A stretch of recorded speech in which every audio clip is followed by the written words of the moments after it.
நல்ல தகப்பனே, எங்கள் சர்வ வல்லமை உள்ள ஆண்டவரே, இந்த அருமையான நேரத்திற்கு நமக்கு ஸ்தோத்திரம். பாதப்படியில் சமர்ப்பிக்கிறோம்.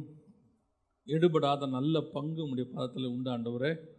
எங்களோடு கூட பேசுகிறவர் பரிசுத்த ஆவியானவர் நீர் மட்டும்தான் ஆண்டவரே. மனுஷனுடைய சத்தத்தை கேட்க நாங்கள் இங்கே வரவில்லை, தேவ ஆவியானவருடைய சத்தத்தை கேட்க நாங்கள் வந்திருக்கிறோம்.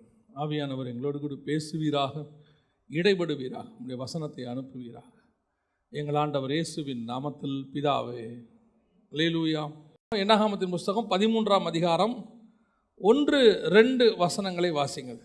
கர்த்தர் மோசேயை நோக்கி, நான் இஸ்ரவேல் புத்திரருக்கு கொடுக்கும் கானான் தேசத்தை சுற்றி பார்ப்பதற்கு நீ மனிதரை அனுப்பு, ஒவ்வொரு பிதாக்களின் கோத்திரத்திலும் பார்க்கறதுக்கு எப்படி இருக்குது அப்படின்னு பார்த்தீங்கன்னா, இந்த வேவுக்காரரை கர்த்தர் தான் என்ன பண்ணியிருக்கிறாரு, ஃபஸ்ட்டு ஏற்படுத்தி இருக்கிறார். முதல்ல ஏற்படுத்தி இருக்கிறாரு. ஏற்படுத்தி இவர் தான் அனுப்பி வச்சிருக்கிறாரு. எங்கே அனுப்பி வச்சிருக்கிறாருன்னு கேட்டிங்கன்னா, கானான் தேசத்துக்கு, இஸ்ரவேலுக்குள்ளே அனுப்புகிறார். ஃபஸ்ட்டு இவங்கள தான் அனுப்பி விடுறார். போய் இவங்களை அனுப்பு, இவங்க போய் தேசத்தை சுற்றி பார்க்கட்டும் அப்படின்னு சொல்லி. இதை போயிட்டு உங்கள் எல்லாருக்கும் தெரியும், இந்த சம்பவம் உங்களுக்கு தெரியும்னு நினைக்கிறேன். இவங்க சுற்றி பார்த்துட்டு வந்துட்டு என்ன சொல்கிறாங்க, 10 பேர் துர்ச்செய்தியை பரப்பினார்கள்னு இருக்குது. பின்னாடி பார்த்தீங்கன்னா 10 பேர் துர்ச்செய்தியை பரப்பினார்கள்.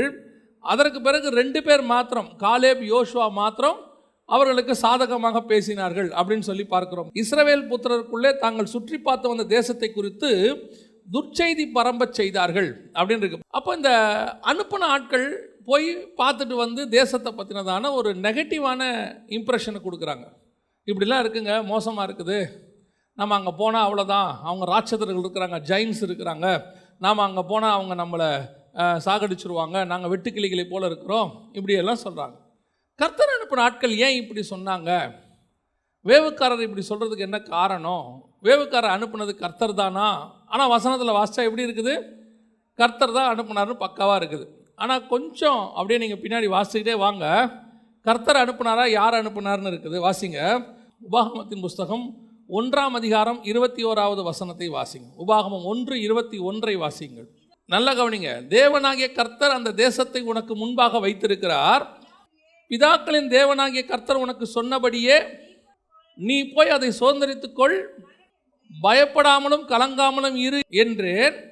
நல்ல கவனிங்க, இங்கே தான் விஷயமே இருக்குது. அப்பொழுது நீங்கள் எல்லாரும் என்னிடத்துல வந்து நமக்காக அந்த தேசத்தை சோதித்து பார்க்கவும், நாம் இன்ன வழியாக அதில் சென்று இன்ன பட்டணங்களுக்கு போகலாம் என்று நமக்கு மறு செய்தி கொண்டு வரவும் நமக்கு முன்பாக மனிதரை அனுப்புவோம் என்றீர்கள். கர்த்தர் அனுப்புனாருங்கிறது ரெண்டாவது. முதல்ல வேவுக்காரரை கேட்டது யாரு? இஸ்ரவேல் ஜனங்க தான் கேட்டிருக்கிறாங்க, போய் ஆண்டவர்கிட்ட கேட்டிருக்கிறாங்க, இந்த மாதிரி நாங்கள் அனுப்பட்டுமா, ஒரு 12 பேர் அனுப்புவோம் அப்படின்னு சொல்லி கேட்டிருக்கிறாங்க. அதற்கு கர்த்தர் மோசேக்கு சம்மதம் கொடுத்துருக்கிறார். சரி, நீ ஒரு 12 பேரை அனுப்பி விடு அப்படின்னு சொல்கிறார். உண்மையிலேயே வேவுக்காரர் அவசியமா? வேவுக்காரர்கள் என்கிற இந்த ஸ்பை அப்படின்னு சொல்லக்கூடிய உளவுத்துறை அவசியமா? இன்றைக்கி உள்ள காலகட்டத்துக்கு நம்ம பேசலை, இன்றைக்கி உள்ள காலகட்டத்துக்கும் அது பொருந்தோன்னா அவசியமா அப்படின்னு கேட்டிங்கன்னு சொன்னால், இவர்கள் மற்றவர்களைப் போல தேசத்தை சுற்றி பார்ப்பதற்கு ஒரு ஸ்பைஸை வந்து இவங்க கேட்குறாங்க, உளவுத்துறைக்காரங்களை கேட்குறாங்க, வேவுக்காரரை கேட்குறாங்க. ஆனால் இவர்களை பொறுத்த வரைக்கும், இதுக்கு முன்னாடி வரைக்கும், கானானுக்குள்ளே பிரவேசிப்பதற்கு முன்னாடி வரைக்கும் பெரிய பெரிய ராஜாக்களை இவங்க ஜெயிச்சுட்டு வந்துட்டாங்க. பெரிய ராஜா, இன்னும் சொல்ல போனால் எகிப்து ஆரம்பிச்சிட்டாங்க. எகிப்தில் வந்து பார்வோனே ஜெயிச்சாச்சு, வல்லரசையே ஜெயிச்சாச்சு. ஓப்பனிங்கே வந்து அவங்க பெஸ்ட் டீமை ஜெயிச்சு முடிச்சாச்சு. அதுக்கப்புறம் வந்ததெல்லாம் அதுக்கு கீழே உள்ளவங்க, அவங்கள ஒவ்வொருத்தரையாக ஜெயிச்சுட்டு வந்துக்கிட்டே இருக்கிறாங்க. இப்போ இவங்க போக வேண்டிய டெஸ்டினேஷன் வந்துருச்சு, சேர வேண்டிய தேசம் வந்துருச்சு. இவ்வளோ தூரம் வேவுக்காரரே கிடையாது அவங்களுக்கு. இத்தனை இடத்துலையும் அவங்களுக்கு யார் கிடையாது? வேவுக்காரர் கிடையாது. எல்லா இடத்திலும் உன் தேவனாகிய கர்த்தர் ஒருத்தர் மட்டுமே கூட இருந்து ஜெயிக்க வைத்தார். ஏன் இவங்களுக்கு திடீர்னு கானானுக்கு போனவொன்னே வேவுக்காரரை அனுப்பணுன்ற எண்ணம் வருது, சுற்றி பார்க்கணுங்கிற எண்ணம் வருது அப்படின்னு கேட்டிங்கன்னா, அதுக்கு முன்னாடி தான் கர்த்தர் சொல்கிறாரு, மோசேயை பார்த்து நீ கானானுக்குள்ளே பிரவேசிக்க மாட்டாயின்னு சொல்கிறாரு. கானானுக்குள்ளே பிரவேசிக்க மாட்டாயின்னு சொன்ன உடனே மோசேக்கும் இது நல்லா படுது, நம்மளும் போல, நம்ம இருந்தோம்னா நம்ம கூட போவோம், நம்ம கூட போனோம்னா என்ன செய்யலாம், அவர்களுக்கு பிரயோஜனமாக இருக்கும், நம்ம ஆண்டவர்கிட்ட கேட்டு எதையாவது சொல்லுவோம். ஆனால் என்ன நடந்துச்சு, நானும் போகிறதில்ல, இவனுங்க போகிறாங்க, யோசுவாவை அனுப்ப போகிறோம். அவனும் புது பையன். எதுக்கும் ஒரு தடவை நம்ம என்ன பண்ணிப்போம், தேசத்தை செக் பண்ணிவிட்டு அனுப்புவோம். ஏன்னா மோசே எகிப்தில் வாக்கில் வல்லவரில், அவர் சகல கலைகளிலும் கற்று தேர்ந்தவரில். 120வது வயசில் எக்ஸ்பீரியன்ஸ் பேசுது. 120வது வயசில் என்ன வருது, எக்ஸ்பீரியன்ஸ் பேசுது. ஏன், நான் உள்ளே போக போகிற தேசத்தில் இது வரைக்கும் நடத்திக்கிட்டு வந்தால் நான் போக போகிறதில்ல. அதனால் இப்போ இவங்க தனியாக போக போகிறாங்க. நடத்த போகிற ஆள் கூட யாருன்னு கேட்டிங்கன்னா, புது பையன் ஒருத்தர் நடத்துகிறான், யோசுவான்னு ஒருத்தர். அவரே ரொம்ப பயந்துக்கிட்டு வேற இருக்கிறாரு. அவர் போக போகிறாரு. இப்போ இந்த வார்த்தை இவர்கள் கேட்டது, எங்களுக்கு ஒரு வேவுக்காரரை கொடுங்க, ஒரு 12 பேர் போய் ஃபஸ்ட்டு செக் பண்ணிட்டு வந்துப்போம் அப்படின்னு சொல்லி கேட்டது மோசேக்கு எப்படிப்பட்டதான், பரவாயில்ல, இது ஒரு நல்ல ஐடியா தான். இதுதான் ஆவிக்குரிய வாழ்க்கையினுடைய வீழ்ச்சி. ஆவிக்குரிய வாழ்க்கையினுடைய வீழ்ச்சி இங்கே தான் தொடங்குது. இதுவரைக்கும் நடத்தி கொண்டு வந்தது உன் தேவனாகிய கர்த்தர். உனக்கு முன்பாக கடந்து போனது உன் தேவனாகிய கர்த்தர். உனக்காக யுத்தம் பண்ணது உன் தேவனாகிய கர்த்தர். இதுவரைக்கும் நீ போன ராஜாக்கள் யாரையாவது நீ சோதிச்சு பார்த்துருக்கிறியா? எந்த இடத்திலாவது நீ அதை பற்றி விசாரிச்சியா? அந்த தேசம் எப்படின்னு கேட்டீங்களா? ஒரு காரியத்தை கர்த்தர் சொல்லும்பொழுது விசுவாசத்தோடு கூட உள்ளே இறங்கும் போது, காணாமல் நம்பப்படும் மேல் உறுதியும் காணப்படாத மேல் நிச்சயமும். கர்த்தர் சொல்லிட்டாரு, இறங்க வேண்டியது, அவ்வளோதான். போய்கிட்டே இருக்க வேண்டியது. கர்த்தர் ஜெயிச்ச வெற்றி கொடுத்துக்கிட்டே போவார். நீ போயிட்டே இருக்க வேண்டியது தான். எப்போ உனக்கு ஒரு இடத்த சோதிச்சு பார்க்கணும், அந்த வசனத்தை வாசிங்களேன், 22வது வசனத்தை வாசிங்க திருப்பியும். அப்பொழுது நீங்கள் எல்லாரும் என்னிடத்துல நமக்காக அந்த தேசத்தை, ஏன் தேசத்தை சோதிச்சு பார்க்கணும்? தேசத்தில் என்ன சோதிக்கிறதுக்கு இருக்குது? இவங்க போய் யாருக்கிட்ட சொல்கிறாங்கன்னா, மோசே கிட்ட சொல்கிறாங்க, சோதித்து பார்க்கவும். மோசையை கூப்பிடும் போதே கர்த்தர் என்ன சொல்லி கூப்பிட்டாரு? யாத்ராகமத்தின் புஸ்தகம் 3ஆம் அதிகாரம் 8வது வசனத்தை வாசிங்க பார்ப்போம். யாத்ராகமத்தின் புஸ்தகம் 3ஆம் அதிகாரம் 8வது வசனம்.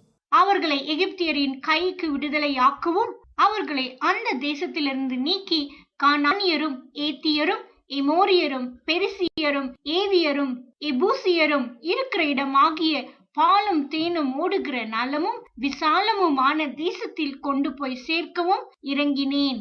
கூப்பிடும் போதே உனக்கு எல்லாத்தையும் சொல்லி தான் கூப்பிட்டுருக்கிறார்.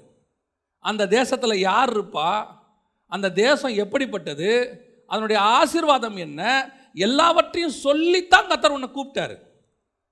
கூப்பிட்ட இப்போ உனக்கு 40 வருஷத்தில் திடீர்னு என்ன தோணுது? தேசத்தை சோதித்து பார்க்கவும். தேசம் எப்படி இருக்கும், ஜனங்க எப்படி இருப்பாங்க, யார் யாரெல்லாம் இருப்பாங்க. உங்களை ஒரு அழைப்பு கர்த்தர் கொடுக்கும்போது அந்த அழைப்பிலே கர்த்தர் எல்லாவற்றையும் நியமித்து வைத்திருக்கிறார். உங்களை கூப்பிடும் போதே கர்த்தர் அந்த அழைப்புக்கான ஆசீர்வாதத்தை வைத்து தான் கூப்பிட்டார். உங்களை கூப்பிடும் போதே அதில் வரக்கூடிய எல்லா பிரச்சனைகளுக்கும் வழியை தயார் பண்ணிட்டு தான் கர்த்தர் கூப்பிட்டார்.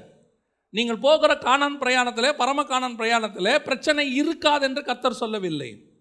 உபத்திரவம் இருக்காது என்று சொல்லலை. வழியில் உங்களுக்கு நிறைய பிரச்சனைகள் இருக்குது, எல்லாம் இருக்குது. ஆனால் உங்களுக்கு சொன்ன ஆண்டவர் என்ன சொன்னார்? உன்னை கொண்டு போய் பாலும் தேனும் ஓடுகிற தேசத்தில் சேர்ப்பேன் என்று சொல்லி தான் கர்த்தர் அழைத்தார். நலமும் விசாலமான தேசத்தில் போய் சேர்ப்பேன். ஏன் திடீர்னு உங்களுக்கு சந்தேகம் வருது? நிறைய பேருக்கு ஆவிக்குரிய வாழ்க்கையில் இதான் பிரச்சனை. இயேசுவை ஏற்றுக்கொண்டு வரும்போது எல்லாவற்றையும் விட்டு விட்டு வருகிறோம், ஊழியத்துக்கு வரும்போது எல்லாத்தையும் விட்டுட்டு வரோம். ஆனால் வந்த பிறகு நிறைய அவிசுவாசம். இது என்னவாய் முடியுமோ, எங்கே போய் முடியுமோ, எப்படி முடியுமோ. உங்களை இன்னைக்கு இல்லை, என்னைக்கு கர்த்தர் கையில் கரம் பிடிச்சாரோ அன்னைக்கே கர்த்தர் எல்லா ஆசீர்வாதங்களையும் நியமித்து வச்சு தான் கூப்பிட்டுருக்கிறார். வழியில் சாகடிக்கிறதுக்கு கர்த்தர் கூப்பிடலை, கொண்டு போய் சேர்க்கிறதுக்கு தான் கர்த்தர் கூப்பிட்டு இருக்கிறார்.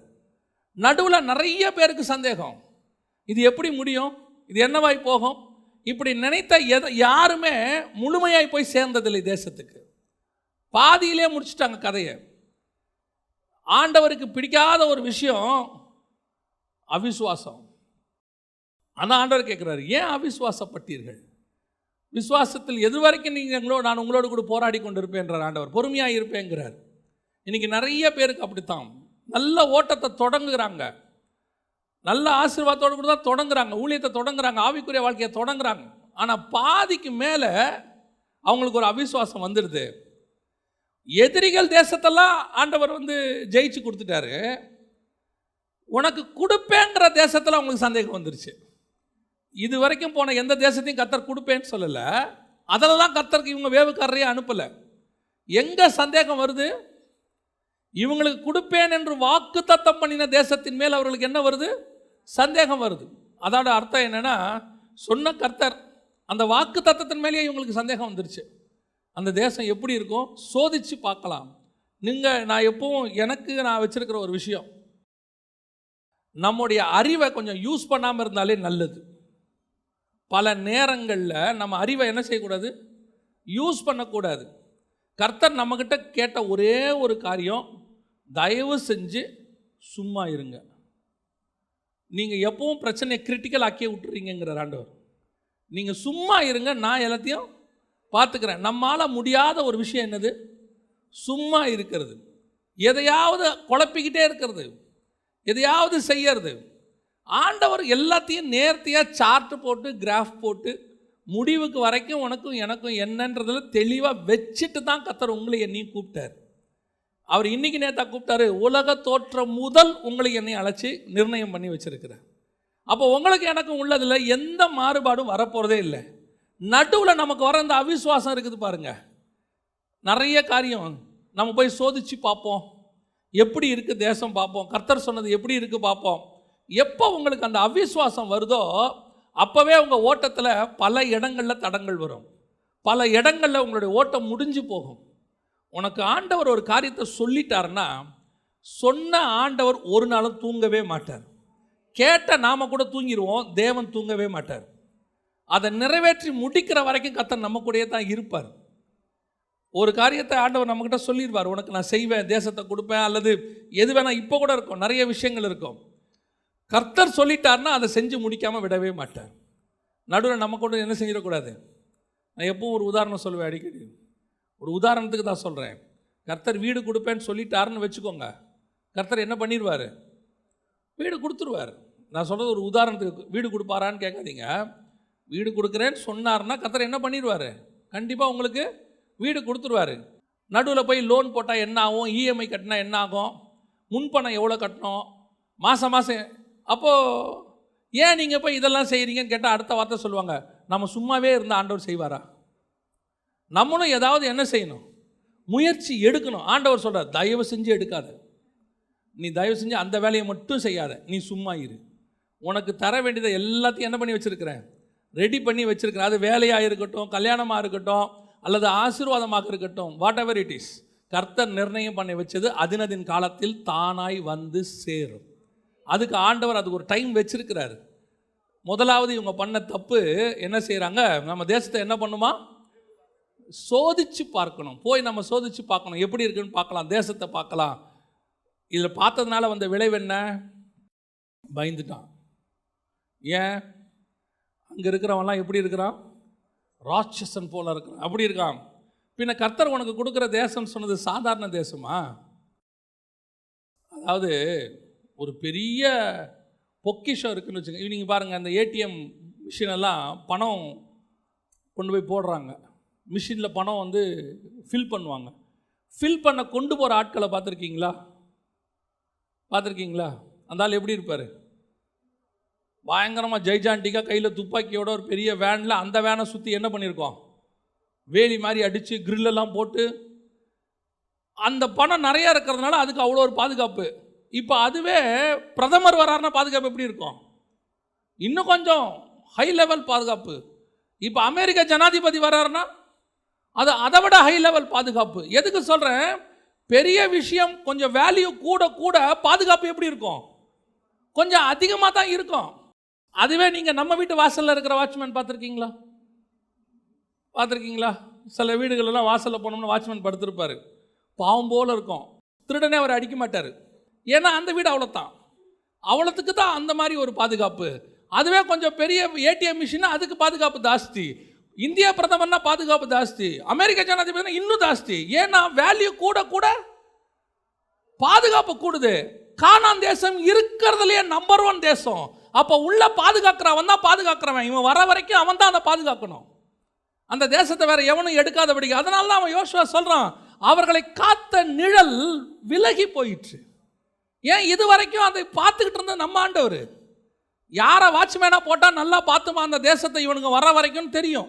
யாரும் அதை திருடாமல் கொள்ளாமல் பார்த்துக்கிறதுக்கு ஒரு ராட்சசம் வேணும், ஜெயிண்ட் வேணும். நல்ல ஜெயிண்ட்டை போட்டு வச்சிருக்கிறார் வாட்ச்மேனா. இவன் போனால் அவன் போயிடுவான், இவன் உள்ளே போகிற வரைக்கும் கத்தர் வச்சிருப்பான். இவன் யாரை போய் பார்த்துட்டான். சில நேரத்தில் ஆண்டவர் உள்ளே போகாமல் இருக்கிறதுக்கு சொல்கிறதுக்கு காரணம் அதுதான். நீ போகாமல் இருந்தீங்க, அதை பற்றிலாம் வேவு பார்க்காம இருந்து ஆண்டவர் சொல்லும் போது உள்ளே போனீங்கன்னா கர்த்தரே எல்லாத்தையும் கிளியர் பண்ணி கொடுத்துருவார். நாம் முன்னாடி போய் சில ஆட்கள் இருக்கிறாங்க, ஆண்டவர் சொல்வார் நான் உனக்கு எல்லாம் செய்கிறேன்னு.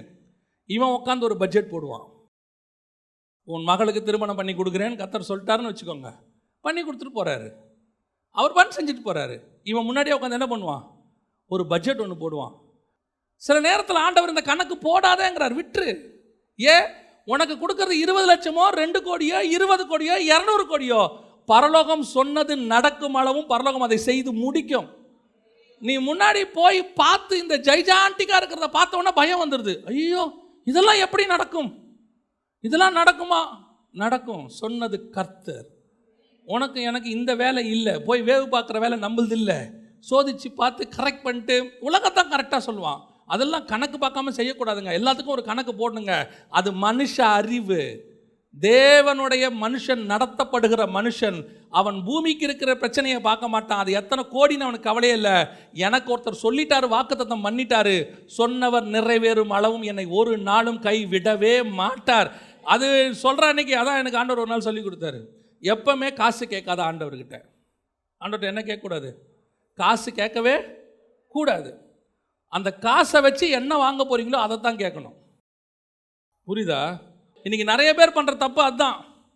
இவங்களா ஒரு பட்ஜெட்டை போட்டு இவங்களா சோதிச்சு பார்த்து இதை கொடுங்க ஆண்டவரே போதும், அதை கொடுங்க ஆண்டவரே. நமக்கு கேட்க வேற தெரியாது, பிரச்சனையாக அதுதான். ஒழுங்காகவும் கேட்க தெரியாது, எதை கேட்கணும் எதை கேட்கக்கூடாதுன்னு தெரியாது. கேட்டு வச்சு கேட்கும் போதே இது மாதிரி கொடுங்கங்கிறான். அது மாதிரியெல்லாம் நமக்கு வேணாம், நமக்குன்னு ஒரு மாதிரி இருக்கும். கர்த்தர் அதை கொடுத்துட்டு போவார். இல்லை அவன் கேட்குறத அப்படி கேட்குறான், ஆண்டவரே எனக்கு இந்த மாதிரி கொடுங்க. ஆண்டவர் சொன்ன நான் உனக்கு வேறு மாதிரி வச்சுருக்கேன், அந்த மாதிரி தரேன். ஆண்டவர்கிட்ட எப்போவுமே சொல்கிறேன், உங்களுக்கு ஒன்று காரியம் சொல்லிட்டாரா, அதை பற்றின ஒரு சந்தேகமும் உங்களுக்கு வேண்டாம், அது நடக்கும், எவ்வளவு ஆனாலும் நடக்கும். சிலர் செல்லும்போது என்கிட்ட சொல்லுவாங்க, சர்ச்சு ஆண்டவர் கரெக்டாக சொல்லிட்டாரு, இடம்லாம் இருக்குது, பட்ஜெட் போட்டவங்க 50 லட்சம் ஆகுது. ஏன் சொல்லிட்டு ஆண்டவருக்கு 50 லட்சம் பெரிய விஷயமா? 50 லட்சம் என்ன 55 லட்சம் என்ன, அதுக்கு என்ன வேணும்? செங்கல் வேணும், ஜல்லி வேணும், அதுக்கெல்லாம் ஆள் அனுப்பி விடுவார். அது பாட்டுன்னு வரும், கட்டுவாங்க. நீங்கள் ஏன் அதை போட்டு மண்டையில் குழப்பிக்கிறீங்க? நீங்கள் நம்பிதாப்படுத்துங்க. சொன்னவருக்கு தானே நிறைவேற்றணுன்ற கவலை இருக்குது, நமக்கு என்ன? நான் எப்பவும் நினைப்பேன், அவர் சொல்லிட்டாரா பிரச்சனை இனிமேட்டு அவருது, சொல்கிற வரைக்கும் தான் பிரச்சனை நம்மளுது. சொல்கிற வரைக்கும் ஆண்டவரே இது நடக்குமா நடக்குமா, எங்கேயாவது ஒரு இடத்துல நம்ம கொஞ்சம் அசைச்சிருவோம். அவரை காலை கையை பிடிச்சி அழுது கிழுது ராத்திரியெல்லாம் ஜோம் பண்ணி கர்த்தர் ஒரு வாக்குத்தத்தம் கொடுத்துருவார், நான் உனக்கு தருகிறேன்னு. அதுக்கப்புறம் தூங்கிடணும். ஏன்? அதான் அவர் சொல்லிட்டாரே, சொல்லியும் செய்யாதிருப்பாரோ வசனத்தும் நிறைவேற்றாதிருப்பாரோ. ஆண்டவர் வந்து வாக்கு வாங்குற வரைக்கும் தான் பயம் இருக்கணும், வாங்கிட்டோம் நிம்மதி வந்துடணும். ஏன்னா சொன்ன ஆண்டவர் மாற்றவே மாட்டார், 100% செய்து முடிப்பார். அல்லேலூயா. ரெண்டாவது, இவங்க ஏன் தேசத்தை சுற்றி பார்க்கணும்னு நினைச்சாங்க? வாசிங்க அதே வசனத்தை 22 திருப்பி வாசிங்க. அப்பொழுது நீங்கள் எல்லாரும் என்னிடத்தில் வந்து நமக்காக அந்த தேசத்தை சோதித்து பார்க்கவும், நாம் இன்ன வழியாக அதில் சென்று இன்ன பட்டணங்களுக்கு போகலாம் என்று நமக்கு மறுசெய்தி கொண்டு வரவும், நமக்கு முன்பாக மனிதரை அனுப்புவோம் என்றீர்கள். மறுசெய்தி கொண்டு வரணுமா? கொண்டு வந்தாமல்ல மறுசெய்தி. இவங்க கேட்டு அமைச்சது என்னது? நமக்கு மறுசெய்தி கொண்டு வரணும். ஆனால் மறுசெய்தி கொடுக்குற ஆள் யார் தெரியுமா நமக்கு? வாசிங்க 91 சங்கீதம் 15வது வசனம் வாசிங்க. அவன் என்னை நோக்கி கூப்பிடுவான், நான் அவனுக்கு மறு உத்தரவா. இதில் ஒரு பெரிய ஆச்சரியம் என்ன தெரியுமா? இந்த சங்கீதம் யாருது தெரியுமா? இந்த சங்கீதம் யாருது? நம்ம பொறுத்த வரைக்கும் சங்கீதனாலே யாருது? தாவீது. அது தாவீதுக்கு ஒரு கிரெடிட்டு. எவன் பாடினாலும் தாவீது சங்கீதம் யாருது தான். நம்ம மேலேயும் படிக்க மாட்டோம், கீழேயும் படிக்க மாட்டோம், இல்லையா? நம்மளை பொறுத்த வரைக்கும் சங்கீதம் முழுக்க யாருது? தாவீது. அதில் நிறைய பேர் எழுதியிருக்கிறாங்க சங்கீதம். 90 சங்கீதம் யாருது? அப்போ என்ன சொல்கிறாங்கன்னா, இது அதனுடைய தொடர்ச்சியாக தான் இருக்குதாம்மா. 91 சங்கீதமும் யாருது தானாம்மா? மோசேயின் சங்கீதம். அதனால தான் மேலே தாவீதின் சங்கீதம் அது போடலையாம். தாவீதின் சங்கீதமாக இருந்தால் ஆசாப்பின் சங்கீதமாக இருந்தால் அங்கே போட்டிருப்பாங்களாம். ஒரு இதில் போட்டிருக்கிறாங்க, இந்த சங்கீதம் யாரதாக தான் இருக்கக்கூடும், 100% போடலை, இருக்கக்கூடும். யாராக தான் இருக்குமா? மோசையின் சங்கீதமாக தான் இருக்கக்கூடும். ஏன்னா 90ஆம் சங்கீதத்தினுடைய தொடர்ச்சியாக இருக்குதுன்னு சொல்கிறாங்க. இப்போது இந்த வசனத்தை ஒருவேளை மோசே சொல்லியிருந்தா, திருப்பி வாசிங்க பார்ப்போம். அவன் என்னை நோக்கி கூப்பிடுவான். மறு உத்தரவு இது கர்த்தர் யார்கிட்ட சொல்லியிருக்கணும்? இப்போ மோசே கிட்ட சொல்லியிருக்கணும். இந்த மோசே தான் இப்போ எதுக்கு அனுப்புகிறாரு? மறு உத்தரவு கொண்டு வரதுக்கு மனுஷனை அனுப்புகிறாரு. மறு உத்தரவு கொண்டு வரதுக்கு ஆள் அனுப்பி விடுறாரு. நமக்கு எப்பவுமே மறு உத்தரவு கொடுக்கிறவர் கர்த்தராக மட்டும்தான் இருக்கணும். ஏன்னா அவர் மட்டும்தான் பாசிட்டிவாக பேசுகிறவர். பாசிட்டிவாக பேசுகிறதுக்கு நமக்கு தேவையான கரெக்டாக சொல்லி நம்மளை தேத்தி அனுப்புறதுக்கு மறு உத்தரவு கொடுக்குறவர் யாருன்னா ஆண்டவர் மட்டும்தான். நம்ம பல நேரத்தில் யாரை போய் கேட்டுக்கிட்டு இருப்போம் தெரியுமா? நம்மக்கிட்ட தான் ஒரு பழக்கம் இருக்குது. சர்ச்சு கட்ட போகிறோம்னா சர்ச்சில் இருக்கிற இன்ஜினியர்கிட்ட போயிடுவோம். அவர்கிட்ட போய் கேட்டோம்னா நமக்கு என்ன சொல்லுவார்? கரெக்டாக ஒன்று சொல்லுவார். அதுவே ஆடிட்டிங் இந்த மாதிரி இருந்தால் நமக்கு தெரிஞ்ச ஒரு ஆடிட்டர் யாராவது ஒருத்தர்கிட்ட போய் கேட்போம், சர்ச்சில் உள்ளவர்கிட்ட, நீங்கள் கொஞ்சம் சொல்லுங்கள் இது என்ன ஆகும், எப்படி ஆகும் அப்படின்னு சொல்லி. நான் எப்பவும் ஒரு விஷயத்தை வச்சுருக்கிறேன், மனுஷங்கிட்ட 2வது தான் சொல்லணும், கர்த்தர்கிட்ட ஃபஸ்ட்டு சொல்லணும். கர்த்தர்கிட்ட சொல்லிட்டு தான் யார்கிட்ட போகணும்? மனுஷங்கிட்ட போகணும். கர்த்தர்கிட்ட சொல்லாமல் மனுஷங்கிட்ட போகக்கூடாது. இன்றைக்கி நிறைய நேரத்தில் நம்ம மறு உத்தரவுக்கு யாரை எக்ஸ்பெக்ட் பண்ணுறோம்? கர்த்தர் இவ்வளோ வாக்குத்தத்தம் கொடுத்துருக்காரு, பைபிளில் இவ்வளோ வசனங்களை கொடுத்துருக்கிறாரு. இப்போவும் கர்த்தர் ஜீவன் உள்ளவராக இருக்கிறாரு, பேசுகிறாரு. நீங்கள் கேட்டிங்கன்னா பதில் சொல்கிறதுக்கு தயாராக இருக்கிறாரு. ஆனால் இப்போ கூட நம்ம இருதயம் யாரை தேடு தெரியுமா? நீங்கள் போய் நல்லா ஜெபம் பண்ணிவிட்டு கர்த்தர் வாக்குத்தத்தம் கொடுத்துருப்பார், இல்லை வெளியே வாங்க, ஒரு சமாதானம் இருக்கும். ஆனாலும் இருதயம் யாரை தேடும்? யாராவது ஒருத்தர் நமக்கு ஆறுதலாக 4 வார்த்தை சொன்னால் நல்லா இருக்குமே. இதுதான் மனுஷ இயல்பு. மனுஷனுடைய இயல்பு இதுதான். தேடினா நல்லா இருக்குமே, கொஞ்சம் ஆறுதலாக சொன்னால் நல்லா இருக்குமே அப்படின்னு எக்ஸ்பெக்ட் பண்ணுறோம். ஆனால் ஆண்டவர் சொல்கிறாரு, மறு உத்தரவு நான் கொடுக்கறது தான் உனக்கு கரெக்டு. வேற எவன் கொடுத்தாலும் அதில் என்ன இருக்கும்? ஒரு துர்ச்செய்தி கண்டிப்பாக இருக்கும், இல்லை ஒரு நெகட்டிவிட்டி அதில் இருக்கும். ஏன் அப்படின்னு கேட்டிங்கன்னா, மனுஷன் பாவம் செஞ்ச பிறகு நீங்கள் பார்த்தீங்கன்னா அவன் சாப்பிட்ட பழம் நன்மை தீமை எரித்தக்க கனி. ஸோ அந்த பழத்தில் தீமை கண்டிப்பாக கொஞ்சம் இருக்குது, நன்மையும் கொஞ்சம். இது மனுஷனுக்கு பொருந்தும். அவனுடைய மேடே அப்படித்தான். அவனுடைய கண்டுபிடிக்கிற பொருளாக இருக்கட்டும், அவன் கொடுக்குற ஆலோசனையாக இருக்கட்டும், அவன் உருவாக்குறது எதுவாக இருக்கட்டும், அதில் நன்மையும் இருக்கும், ஒரு தீமையும் இருக்கும். நம்ம எப்பவுமே அதில் இருக்கிற நன்மையை மட்டும்தான் பார்ப்போம், அதில் இருக்கிற தீமையை பார்க்க மாட்டோம். இப்போ ஒரு செல்ஃபோன் இருக்குது, செல்ஃபோனை வாங்கும் போதே நம்ம அதில் இருக்கிற நன்மையை மட்டும்தான் பார்க்குறோம். இத்தனை பிக்சல் கேமரா இருக்குது, இவ்வளோ இருக்குது, இவ்வளோ ஸ்டோரேஜ் இருக்குது, எல்லாம் பார்க்குறோம். அது உள்ள தீமையும் இருக்குது, ரேடியேஷன் இருக்குது, பாதிப்பு இருக்குது, ஏதோ குறைஞ்ச அளவு ரேடியேஷனாக இருக்கும். இந்த தீமையை பார்த்தா நம்ம செல்ஃபோன் யூஸ் பண்ணவே மாட்டோம். இந்த மாதிரி எல்லாத்துலேயும் இருக்குது. மனுஷன் கண்டுபிடிக்கிற எல்லாத்துலையும் நீங்கள் போய் பிபிக்கு மாத்திரை போடுங்க, அதில் ஒரு சைடு எஃபெக்ட்னு ஒன்று இருக்கும். அவன் சொல்லுவான் சைடு எஃபெக்டே. ஆமாம், சைடு எஃபெக்ட் இல்லாமல் மனுஷனால் எதையும் கண்டுபிடிக்கவே முடியாது, சான்ஸே கிடையாது. ஏன்னா மனுஷனுடைய அமைப்பே அப்படித்தான், நன்மையும் தீமையும். அப்போ நீங்கள் எந்த ஒரு விஷயத்தை எந்த மனுஷங்கிட்ட போனீங்கனாலும் அவன் சொல்கிறதுல ஒரு நன்மை இருக்கும், இல்லாமல் இருக்காது. அதோடு கூட இன்னொன்று என்ன இருக்கும்? தீமை இருக்கும். நமக்கு அந்த தீமை கண்ணுக்கு தெரியாது, நன்மை மட்டும்தான் தெரியும். கர்த்தருக்கு நன்மையும் தெரியும், அதில் இருக்கிற தீமையும் தெரியும். அதனால் அவர் ஃபஸ்ட்டே என்ன சொல்லுவார்? அந்த தீமையை உங்களுக்கு முன்னாடியே சொல்லிடுவார்.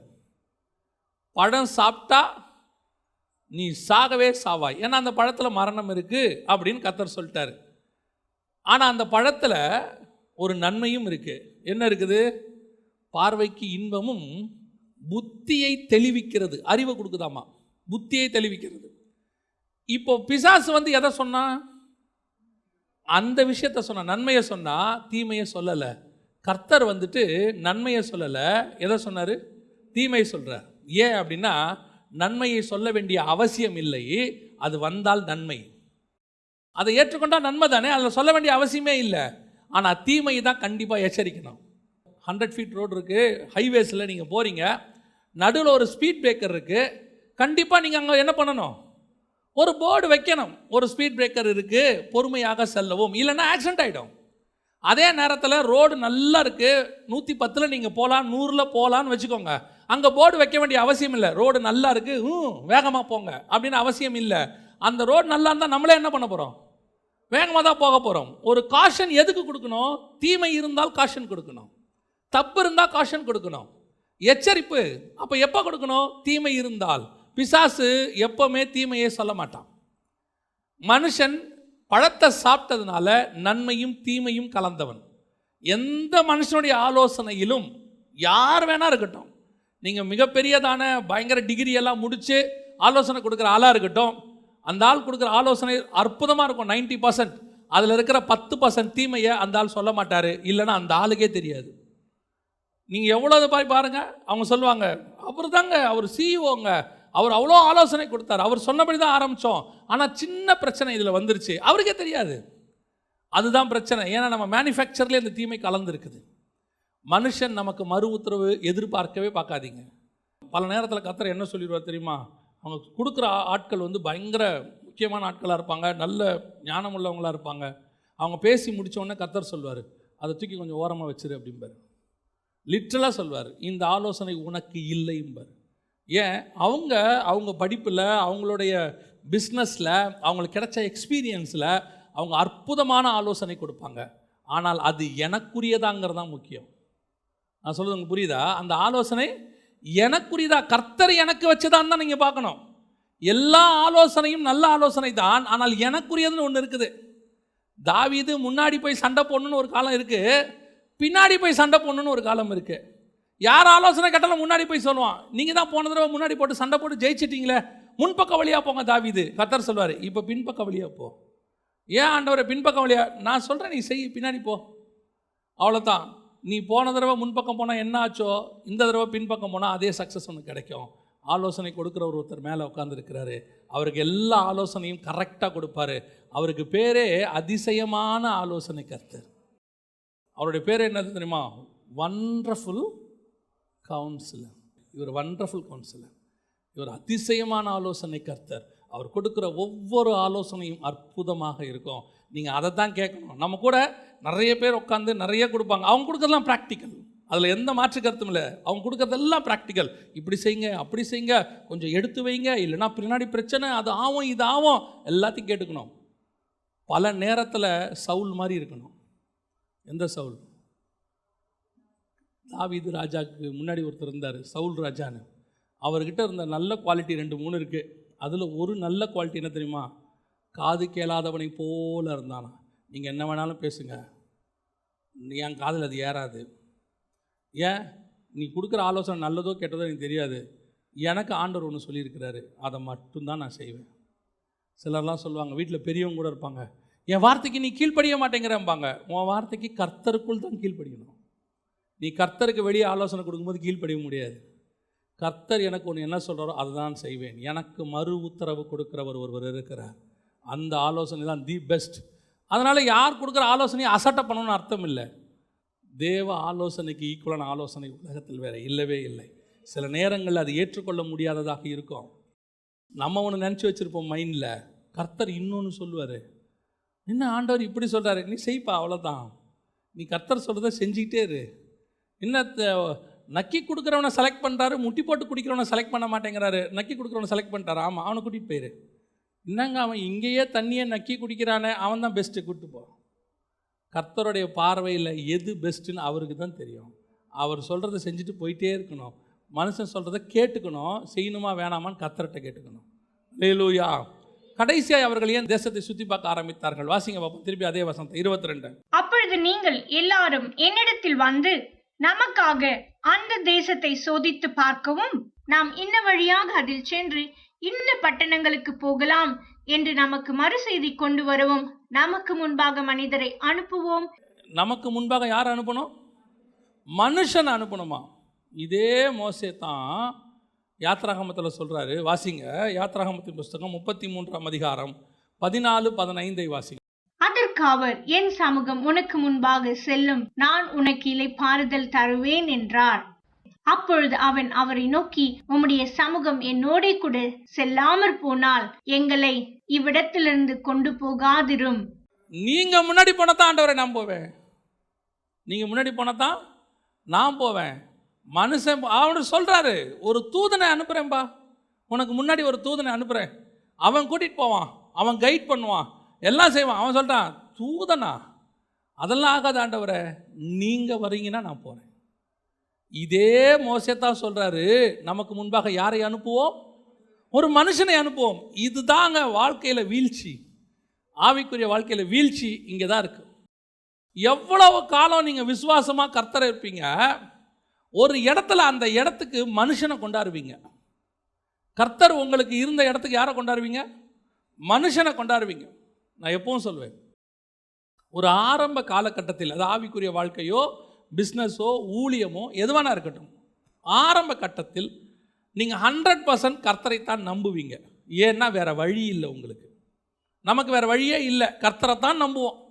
ஏன்னா நமக்கு உதவி செய்யறதுக்கு ஆள் இருக்காது, பணம் இருக்காது, கஷ்டமாக இருக்கும், எல்லாம் இருக்கும். அப்போ 100% கர்த்தரை தான் நம்புவோம். நம்ம வேறு வழியே இல்லாமல் கர்த்தரை தான் நம்புவோம். ஆனால் இப்போ இந்த ஊழியம் வளர வளர, பிஸ்னஸ் வளர வளர, இப்போ நமக்கு நிறைய ஆட்கள் கூடி வருவாங்க. நம்மளை புகழ்கிறதுக்குன்னு ஒரு குரூப் ஒன்று வரும், நமக்கு ஒரு குரூ உருவாகும். எல்லாம் வந்த பிறகு இப்போ எதுக்கெல்லாம் ஆண்டவரை வச்சிங்களோ அந்த இடத்துல மனுஷனை வைக்கிறதுக்கான வாய்ப்பு ஒன்று வரும். அது ஆலோசனையாக இருக்கட்டும், உதவிக்காக இருக்கட்டும், எந்த இடத்துல. நான் ஒரு உதாரணத்துக்கு தான் இதை சொல்கிறேன், நீங்கள் யாரும் தப்பாக எடுத்துக்காதீங்க. ஊழியத்தின் ஆரம்பத்தில் பிரச்சனை வரும்போது, யாராவது மிரட்டுறான் இல்லை ஏதாவது ப்ராப்ளம் வருதுன்னும் போது வேறு எங்கேயுமே போக மாட்டோம். எங்கே போவோம் தெரியுமா? தேவ சமூகத்தில் போய் உட்காந்து அழுவோம். ஆண்டவரை, என்னை இப்படிலாம் மிரட்டுறாங்கப்பா, என்னை காலி பண்ணிடுவேன்னு சொல்கிறாங்க. கர்த்தர் அற்புதமாய் அந்த இடத்துல உங்களுக்கு ஒரு காரியத்தை செய்து உங்களை விடுதலையாக்குவார்.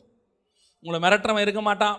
இல்லை ஏதோ ஒரு பிரச்சனை இல்லை, அது ஆண்டவர் யாரோ ஒரு ஆள் அனுப்புவார், ஏதோ ஒன்று செஞ்சுடுவார், ஆண்டவர் அற்புதம் செய்வார். இது இப்படியே நமக்கு இருக்கும். ஒரு காலகட்டத்தில் ஊழியம் வளரும், சபை வளரும், கூட்டங்கள் வரும். இப்போ இந்த இடத்துல பார்த்தீங்கன்னா நிறைய பேர் வருவாங்க. அதில் சில போலீஸ்காரங்களும் வருவாங்க, நிறைய வக்கீல்கள் வருவாங்க, நிறையா கவர்மெண்ட் ஆஃபீஸர்ஸ் வருவாங்க. இப்போ அவங்கெல்லாம் வந்து நிறைய இருக்கும்போது சில நேரங்களில் அவங்களுடைய அன்பு நமக்கு கிடைக்கும். இப்போ அதே மாதிரி ஒரு பிரச்சனை ஒன்று வரும். 20 வருஷம் கழித்து அந்த பிரச்சனை வரும். இப்போ நமக்கு உடனே ஃபோன் எங்கே போகும்? நம்ம சர்ச்சில் இருக்கிற பிலீவர், நமக்கு அதில் ஒரு பெருமை வேறு இருக்குது. நம்ம சர்ச்சில் எஸ்ஐயே இருக்கார், சொன்னால் உள்ள தூக்கி போட்டு முட்டி தட்டுவார். அதில் எந்த மாற்று கருத்தும் இல்லை. அப்புறம் ஏதோ ஒரு பிரச்சனை, நம்ம சர்ச்சில் ஒரு செக்ரட்டரியேட்டில் ஒர்க் பண்ணுறவங்களாம் இருக்காங்க, இம்மிடியேட்டாக சொன்ன உடனே. இப்போ இது செய்யறது தப்பாங்கிறது ரெண்டாவது. இந்த இடத்துல நான் யாரை வச்சிருந்தேன்? முன்னாடி கர்த்தரை வைத்திருந்தேன். இப்போ அந்த இடத்துக்கு யாரை கொண்டாந்துட்டேன்? மனுஷனை கொண்டாந்துட்டேன். அப்போ மனுஷ உதவி தேவையில்லையா? நீ கர்த்தரை வை, உனக்கு தேவையான மனுஷனை கர்த்தர் அனுப்புவார். அந்த மனுஷன் தானா வருவான், வந்து உதவி செய்வான். நிறைய பேர் சொல்லுவாங்க, லூக்கா எழுதின சுவிசேஷம் 2:52 வாசிங்க. இயேசுவானவர் ஞானத்திலும் வளர்த்தியிலும் தேவ கிருபையிலும் மனுஷர் தயவிலும். அப்ப அந்த மனுஷர் தயவு அப்படின்னு சொன்ன உடனே நிறைய பேர் சொல்லுவாங்க, பாருங்க இயேசுக்கே என்ன தேவைப்பட்டிருக்கு?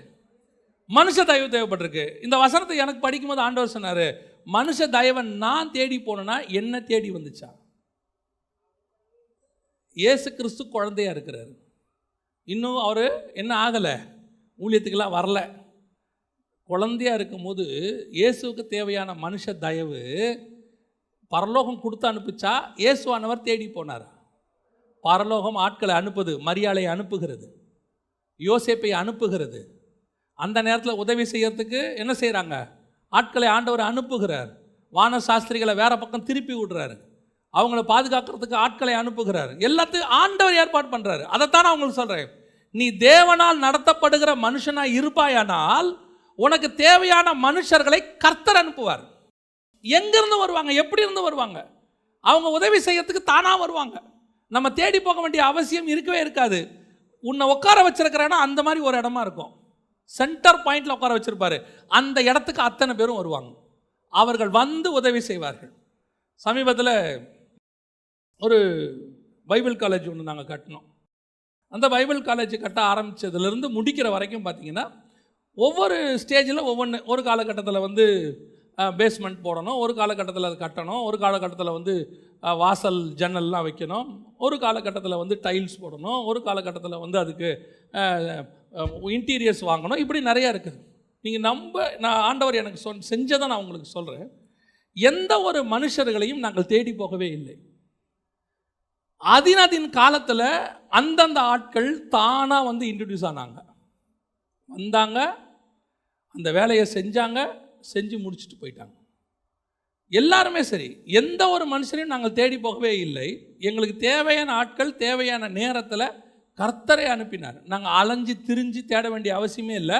அதற்கு ஒரு மனுஷனை அனுப்புவார், அவர் வருவார், அவர் எல்லா காரியத்தையும் செஞ்சு முடிச்சுட்டு போயிடுவார். அடுத்து ஒரு தேவைப்படும், அதுக்குரியவர் வருவார், தானாக இன்ட்ரடியூஸ் ஆவார். மீட்டிங்க்கு வருவாங்க, இல்லை எங்கேயோ ஒரு இடத்துல பார்ப்போம், இன்ட்ரடியூஸ் ஆவாங்க, பேசுவாங்க, இந்த வேலை செய்கிறம்பாங்க, ஆட்டோமேட்டிக்காக அவங்க வருவாங்க, செஞ்சு கொடுத்துட்டு போயிடுவாங்க. இது வந்து என் வாழ்க்கையில் நடந்தது. நான் சொல்கிறேன், உங்களுக்கும் அது பொருந்தும். உங்களுக்கு தேவையான மனுஷர்களை கர்த்தர் எல்லா இடத்திலும் உங்கள் லைஃபுக்கு தேவையானவங்களை வச்சுருக்கிறார். அதன் காலத்தில் அவங்க நேர்த்தியாக வருவாங்க, அவங்க உங்களுக்கு தேவையானதை செய்வாங்க. மனுஷங்களை மட்டும் நான் சொல்லலை, தேவன் இருக்கிற இடத்துக்கு எப்போவுமே யாரை கொண்டு வரக்கூடாது, மனுஷனை கொண்டே வரக்கூடாது. இதே மோசே தான் சொன்னார், நீர் எனக்கு முன்பாக போகாவிட்டால் நாங்கள் புறப்பட மாட்டோம். தூதனே வந்தாலும் போக மாட்டோம் ஆண்டவரே. ஞாபகம் வச்சுக்கோங்க, அவர் சொல்லிட்டார், தூதனே வந்தாலும் போக மாட்டோம்ப்பா, நீங்கள் வந்தால் மட்டும்தான் போவோம். இந்த வைராக்கியம் நமக்கும் இருந்துச்சு ஒரு காலத்தில். நீங்கள் செஞ்சாதான் ஆண்டவரே, நீங்கள் பண்ணால் தான் ஆண்டவரே, எல்லாமே நீங்கள் தான்ப்பா. ஒரு பீரியடில் அப்படியே ஒவ்வொரு போஸ்டிங்கையும் மனுஷங்கையில் எடுத்து கொடுத்தோம். ஏன்னா நமக்கு அதுக்குரிய ஆல்டர்னேட் ஆட்களை நம்ம செலக்ட் பண்ணிட்டோம். இப்போ பாருங்கள், எல்லாருக்கும் ராஜா இருக்கிறாங்க உலகத்தில். இஸ்ரவேலுக்கு மட்டும் என்ன இல்லை, ராஜா இல்லை. ஏன் அப்படின்னா, இஸ்ரவேலுக்கு ராஜா யார்? கர்த்தர் ராஜாவாக இருக்கிறார். சாமுவேல்கிட்ட சொல்கிறாரு, அவர்கள் உன்னை தள்ளவில்லை, என்னை தள்ளினார். இப்போது இது வரைக்கும் நடத்திக்கிட்டு வந்த அவருடைய போஸ்டிங்க்கு ஜனங்க யாரை கேட்குறாங்க? ஒரு ராஜாவை கேட்குறாங்க. இப்போ அந்த போஸ்டிங்கை விட்டு கொடுத்துட்டார். இதே மாதிரி தான் அந்த வேவுக்காரர் போஸ்டிங். முன்னாடியே போய் எல்லாத்தையும் வழியை ஆயத்தம் பண்ணி வச்சு ரெடி பண்ணி இவங்க போகிற இடத்துல கரெக்டாக இவங்களை கொண்டு போய் ஜெயிக்க வச்சது யார்? இது வரைக்கும் கர்த்தர் செஞ்சுக்கிட்டு இருந்தார். இப்போ அந்த போஸ்டிங்குக்கு யாரை கொண்டு வராங்க? வேவுக்காரரை கொண்டு, மனுஷனை கொண்டு வராங்க. அதான் அவங்க சொல்கிறாங்க, எங்களுக்கு முன்பாக போகத்தக்கதான மனுஷரை கொண்டு வருவோம். கர்த்தர் வைக்கிற இடத்துக்கு மனுஷனை கொண்டு வரவே கூடாது. நிறைய பேர் என்ன நினைக்கிறோன்னா, ஆராதனைக்கு தான் நினைக்கிறோம், கர்த்தரை தவிர வேறு யாரும் ஆராதிக்கக்கூடாது, அந்த ஸ்பேஸுக்கு கர்த்தர் தான், இயேசு கிறிஸ்து தான், வேறு யாரும் இல்லை. உண்மை, உங்கள் லைஃப்லையும் அது பொருந்தும். உங்கள் லைஃப்பில் எந்தெந்த இடத்துல இயேசுவை கொடுத்தீங்களோ அந்தந்த இடம் கடைசி வரைக்கும் இயேசுவுக்கு மட்டும்தான். அந்த இடத்துல எந்த மனுஷனையும் கொண்டாடவே, அது ஆலோசனைக்காக இருக்கட்டும், உதவிக்காக இருக்கட்டும். அதனால் மனுஷர் தயவு தேவையில்லையா? தேவை. கர்த்தர் மனுஷனை கொண்டு தான் செய்வார். அதற்கு ஏற்ற காலத்தில் ஏற்ற மனுஷனை கர்த்தர் தானாய் கொண்டு வருவார். அவரே கொண்டாந்து கொடுப்பாரு. எல்லாம் நேர்த்தியாக நடக்கும். அதெல்லாம் ஒரு குறையும் நீங்கள் நினைக்கவே வேண்டாம். நம்ம ஆண்டவர்கிட்ட இருக்கிற மாதிரி டைமிங், பக்கா டைமிங் வேறு யார்ட்டுமே இருக்காது. நான் சொல்கிறேன் பாருங்கள், ஆண்டவர் வந்து கரெக்டாக ஆளை அனுப்புவார். ஒரு நிமிஷம் முன்னாடியும் ஆகாது, ஒரு நிமிஷம் பின்னாடியும் ஆகாது. முன்னாடி வந்தாலும் ஆபத்து, பின்னாடி வந்தாலும் ஆபத்து. ஒரு 50,000 தேவைப்படுது, அவன் 2 வாரத்துக்கு முன்னாடி கொடுத்தான்னு வச்சுக்கோங்க, அதுக்குள்ளே செலவு பண்ணி முடிச்சுருவோம் நம்மகிட்ட. பின்னாடி கொடுத்தான்னு வச்சுக்கோங்க, பிரயோஜனப்படாது, கடன் வாங்கி அதுக்குள்ளே போயிடும். ரைட் டைமுக்கு ஆண்டவர் கொடுப்பாரு. நம்ம என்ன எக்ஸ்பெக்ட் பண்ணுவோன்னா, கொஞ்சம் முன்னாடி வந்தால் நல்லா இருக்குமே. நம்ம கொஞ்சம் ஆண்டவர்கிட்ட எல்லாமே பக்கா டைமிங், சரியான ஆளை சரியான நேரத்திற்கு கர்த்தர் அனுப்புவார். ஆனால் நம்ம மட்டும் எப்போவுமே என்ன செய்யணும் தெரியுமா? கர்த்தரை அவருடைய ஸ்தானத்திலிருந்து எதிலையும் மாற்றவே கூடாது. எனக்கு நீங்கள் தான் ஆண்டவரே, எப்போ எந்த இடத்துல என்ன ஸ்தானத்தை உங்களுக்கு கொடுத்தேனோ அப்போ அந்த ஸ்தானத்தை கடைசி வரைக்கும் கொடுக்கணும். அந்த இடத்த நம்ம எடுக்க முயற்சி பண்ணால் கர்த்தர் சரின்றுவார். கர்த்தர் என்ன பண்ணிடுவார்? சரின்றுவார். நான் உங்களுக்கு சொல்கிறேன், கர்த்தருக்கு ஆல்டர்னேட்டாக யாரை வச்சாலும் அது சரியாகவே ஆகாது. ஏன்னா கர்த்தருக்கு ஆல்டர்னேட்டே கிடையாது. அவர் ஒருத்தர் தான் நமக்கு எல்லாத்தையும் நேர்த்தியாக செய்கிறவர். கர்த்தரை வைக்க வேண்டிய இடத்துல யாரை தான் வைக்கணும்? கர்த்தரை தான் வைக்கணும். அந்த இடத்துல வேறு யாரையும் கொண்டு வரவே கூடாது. ஒருவேளை நம்ம இன்ஃப்ராஸ்ட்ரக்சர் பெருசாகும், நம்ம ஊழியம் பெருசாகும், வாழ்க்கை பெருசாகும், ஆசீர்வாதம் பெருசாகும், எல்லாரும் வருவாங்க. எப்போ வந்தாலும் சரி, கர்த்தருக்கு கொடுக்க வேண்டிய இடமும் கர்த்தருக்கு கொடுக்க வேண்டிய ஸ்தானமும் அவருக்கு தான். அந்த ஸ்தானத்தை வேறு யாருக்கும் மாற்றவே கூடாது. மாற்றினீங்க, கதை முடிஞ்சு. இப்போ இந்த வேவுக்காரரை அவர்கள் நியமித்ததனுடைய விளைவு என்னாச்சு?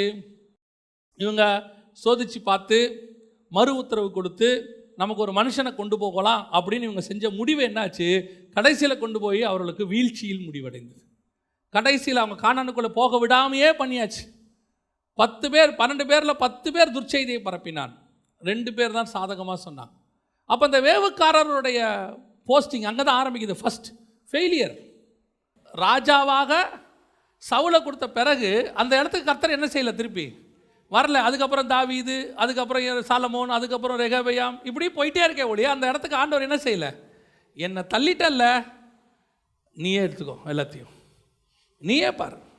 பல நேரங்களில் இதுதான் நம்ம லைஃப்பில் நடக்குது. ஆண்டவரை ஒரு ஸ்தானத்தில் இறக்கிட்டோம்னா திருப்பி அந்த இடத்துக்கு கொண்டு வர்றது ரொம்ப கஷ்டம், ரொம்ப ரொம்ப கஷ்டம். திருப்பி நாம் அதை கொண்டு வரலாம், அதுக்கு நிறைய விலை கொடுக்க வேண்டியிருக்கும். பல நேரங்களில் கர்த்தரை நம்முடைய வாழ்க்கையிலிருந்து நம்ம தள்ளிட்டோம். ஆலோசனை கர்த்தரை தள்ளிட்டோம், அதிசயமான கர்த்தரை தள்ளிட்டோம், ப்ரொவைடரை தள்ளிட்டோம். அவர் தான் நமக்கு கொடுக்குறவர், அவரை தவறிட்டோம். அந்த இடத்துல போய் சிலர்லாம் சொல்கிறான், ஆவிக்குரியவன் சொல்கிறான், நீங்கள் தாங்க கடவுள் மாதிரி எனக்கு உதவி செய்றீங்க. யார் மாதிரி? அந்த இடத்துல கர்த்தர் உன்னை விட்டு தூரம் போய் நிற்பார். இனிமேட் நீ அவங்ககிட்டயே வாங்கிக்க. ஆனால் என் ஆண்டவர் இருக்கிறார் பாருங்கள், அவர் கடைசி வரைக்கும் முகம் சுளிக்காமல் கொடுத்துக்கிட்டே இருப்பார். அவருக்கு தெரியும் எனக்கு என்ன தேவை இருக்குதுன்னு சொல்லி. அப்போ ஆண்டவர் ஆரம்பத்தில் சொல்லி கொடுத்தாரு, மனுஷங்கிட்ட கேட்கவே கேட்காத, கர்த்தர்கிட்ட கேளு. இன்னைய வரைக்கும் கர்த்தர்கிட்ட கேட்டுக்கிட்டே இருக்கிறோம், கர்த்தர் கொடுத்து கொண்டே இருக்கிறார். அந்த இடத்துக்கு ஆல்டர்னேட்டாக வேறு யாரும் வரவே முடியாது. அந்த இடத்துக்கு வேறு ஆல்டர்னேட்டாக யாரும் வரவே முடியாது. மனுஷனை நியமிச்சிட்டிங்க, திருப்பி அந்த இடத்துக்கு கர்த்தரை கொண்டு வர்றது கஷ்டம். இந்த பழக்கம் எங்கே வந்து முடியுது தெரியுமா? கடைசியாக வாசிங்க, மத்தேயு சுவிசேஷம் 11ஆம் அதிகாரம் 3வது வசனம் வாசி. மத்தேயு 11:3 வாசி. வருகிறவர் நீர்தானா அல்லது வேறொருவர் வர காத்திருக்க வேண்டுமா என்று அவரிடத்தில் கேட்கும்படி யாரை அனுப்பினான்? 2வது வசனம் சேர்த்து வாசிங்க. அத்தருணத்தில் காவலில் இருந்த யோவான் கிறிஸ்துவின் கிரியைகளை குறித்து கேள்விப்பட்டு தன் சீஷரில் 2 பேரை அழைத்து, இப்போ அடுத்த கடைசி ஸ்பை எங்க வராங்க பாருங்க. கடைசி ஸ்பை இவர் தான் அவர் அபிஷேகம் பண்ணாரு, இவர் தான் ஞானஸ்நானம் கொடுத்தாரு அவருக்கு, இவர் தானே அவரை பற்றி உலகத்துக்கு சாட்சி கொடுத்தாரு. புறா வடிவில் இறங்கினதை இவர் தானே பார்த்தாரு. சும்மா போயிட்டு இருக்கிற இயேசுவை பார்த்து சொல்வார், இதோ உலகத்தின் பாவத்தை சுமந்து தீர்க்கிற தேவ ஆட்டுக்குட்டி. எவ்வளோ பெரிய வெளிப்பாடு உள்ள மனுஷன் பாருங்க. மொத்த பயலும் வரான், அத்தனை பேரும் வரும்போது விரியன் பாம்பு குட்டியேன்னு கூப்பிட தெரிஞ்சிச்சு. நடுவில் இயேசு கிறிஸ்து வராரு, அவரை பார்த்து தேவாட்டுக்குட்டியேன்னு சொல்ல தெரிஞ்சிச்சு. அப்போ யோவான் ஸ்நானகனுக்கு என்ன ஒரு வெளிப்பாடு இருக்கு பாருங்க. பாம்பு குட்டிக்கும் ஆட்டுக்குட்டிக்கும் வித்தியாசத்தை கண்டுபிடிக்கிறார் பாருங்க. அவ்வளோ ஒரு வெளிப்பாடு உள்ள ஒரு மனுஷன். பரலோகம் பேசுது, பிதா பேசுறத கேட்குறாரு. 3 பேரும், பிதா, குமாரன், பரிசுத்த ஆவியானவர். குமாரன் ஞானஸ்நானம் எடுக்கிறாரு, பரிசுத்த ஆவியானவர் புறா வடிவில் இறங்குறாரு, வானத்திலிருந்து பிதாவாகிய தேவன் பேசுறாரு. இந்த 3த்துக்கும் சாட்சியா யார் நிற்கிறது? யோவான் ஸ்நானகன் நிற்கிறாரு. திடீர்னு இவருக்கு என்ன வந்துருச்சு? சந்தேகம் வந்துருச்சு.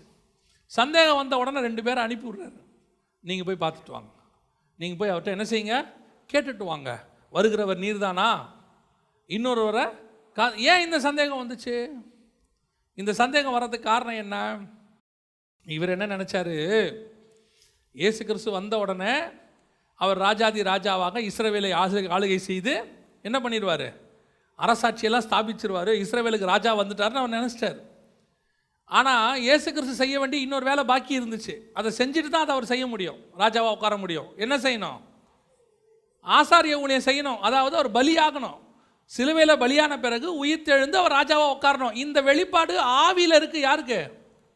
யோவான் ஸ்நானகனுக்கு. இதோ உலகத்தின் பாவத்தை சுமந்து தீர்க்கிற தேவாட்டுக்குட்டி. அதெல்லாம் ஓகே தான், ஸ்பிரிச்சுவலி எல்லாம் நல்லதாக இருக்குது. இவரை பிடிச்சி உள்ள வச்சுட்டாங்க. இப்போ யாரை பிடிச்சி? யோவான் ஸ்நானகனை என்ன பிடிச்சி உள்ள வச்சுட்டாங்க. இவர் இன்னும் சும்மா இருக்காரு.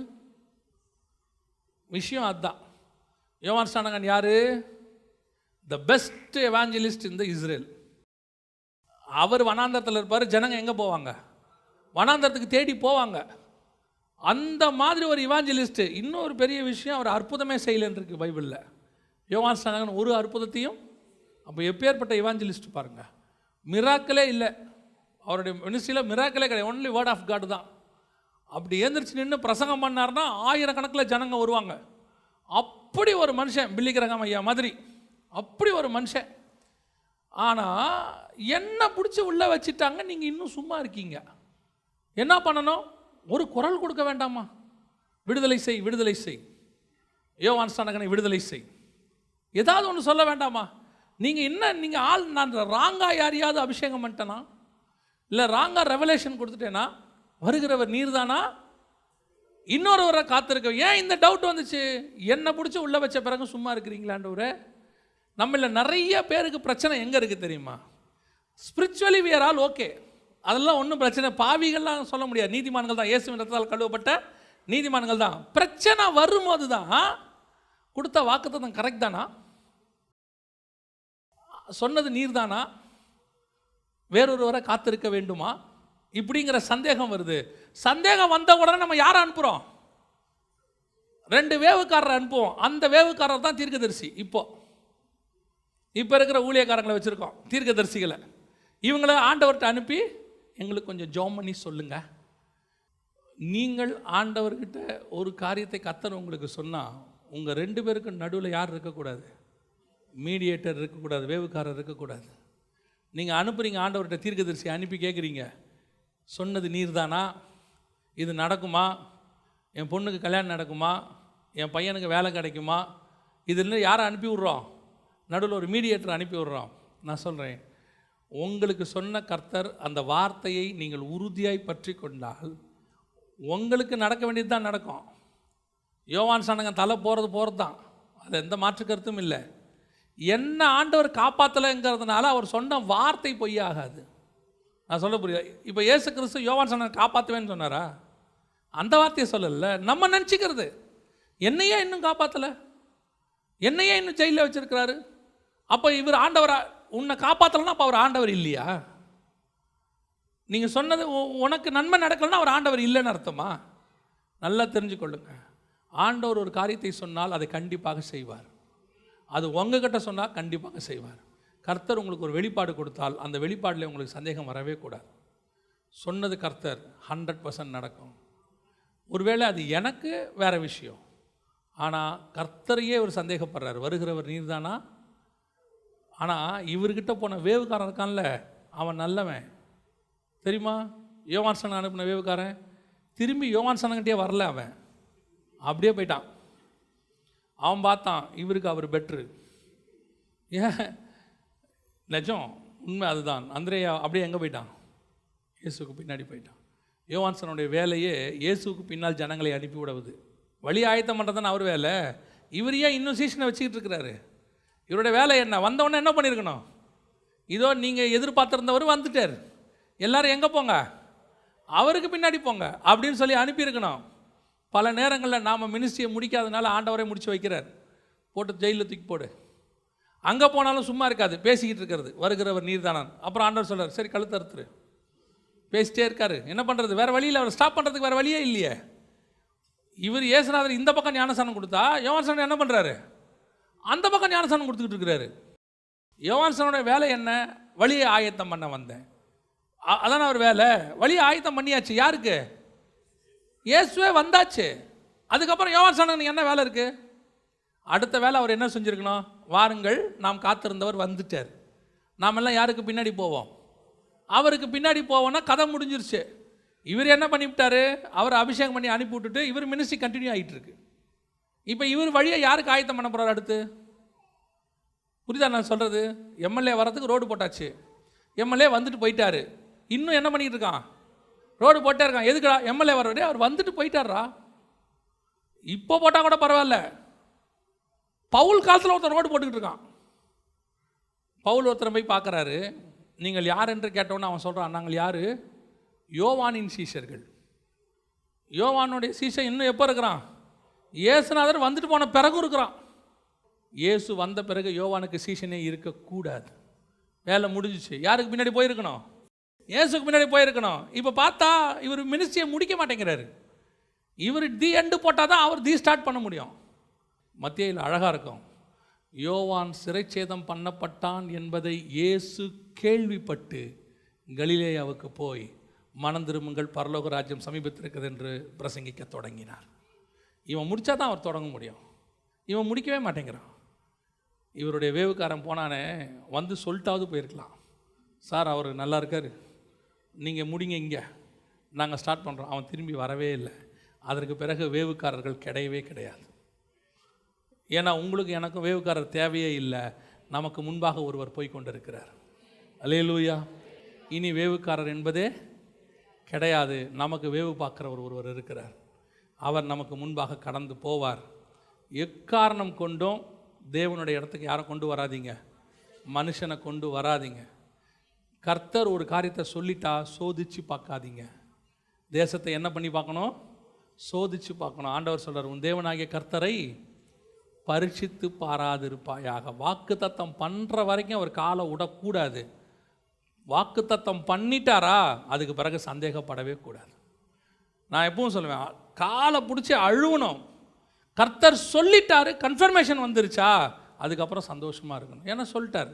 ராஜா வாயில் வாக்கு வர்ற வரைக்கும் தான் நமக்கு வந்துருச்சா அதுக்கு பிறகு ஒரு கவலையும் இல்லை. அல்லேலூயா. நமக்கு மறு உத்தரவு கொடுக்கறது யாராக தான் இருக்கணும்? கர்த்தராக தான் இருக்கணும். மனுஷன் இருக்கவே கூடாது. நம்ம ஜெபம் பண்ணலாமா? நம்ம தேவ சமூகத்தில் எந்திரிப்போமா?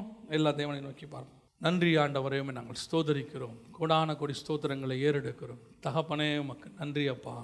நம்மை தம்முடைய வேவுக்காரரை அனுப்பி, தம்முடைய அப்போஸ்தலர்களை அனுப்பி, தம்முடைய உடன்படிக்கையை அனுப்பி, தம்முடைய சுவிசேஷத்தை அனுப்பி ஆண்டவர் நம்மோடு கூட உடன்படிக்கை பண்ணினார்.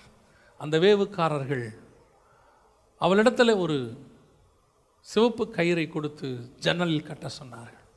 கர்த்தர் இரத்தத்தினாலான ஒரு உடன்படிக்கையை நம்மோடு கூட செய்தார். அவர்கள் சொல்லுகிறார்கள், இந்த ஜன்னலில் இந்த கயிறு இருக்கிற வரைக்கும் நாங்கள் உனக்கு பண்ண சத்தியத்திற்கு உத்தரவாதமாக இருப்போம். ஒருவேளை இந்த கயிறு இல்லாவிட்டால் நாங்கள் உத்தரவாதி அல்ல. இந்த உடன்படிக்கை நம்மோடு கூட இருக்கிற வரைக்கும் தான் கர்த்தர் சொன்ன வாக்கு தத்தங்கள் எல்லாம் நமக்கு பொருந்தும். இந்த உடன்படிக்கை நம்ம இருக்கிற வரைக்கும் தான், பாத்திரமா நம்ம அந்த பானம் பண்ணுற வரைக்கும் தான் கர்த்தர் நமக்கு கொடுத்த வாக்கு தத்தங்களுக்கு உத்தரவாதி.